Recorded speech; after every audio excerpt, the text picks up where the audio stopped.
আমি আছি, I am. আমি আছি, আই হ্যাভ বিন।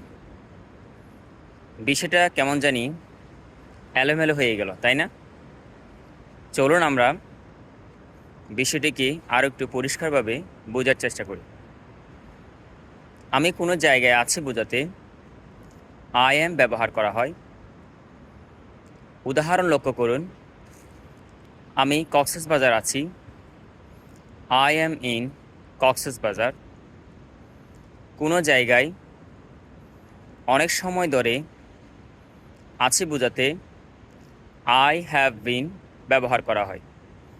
উদাহরণ লক্ষ্য করুন, I have been in Cox's Bazar for 5 days। আমি কক্সবাজারে 5 দিন ধরে আছি। আমি চট্টগ্রাম আছি, আই এম ইন চট্টগ্রাম। আমি চট্টগ্রামে 1 মাস ধরে আছি, I have been in Chattogram for 1 month। Thank you everyone.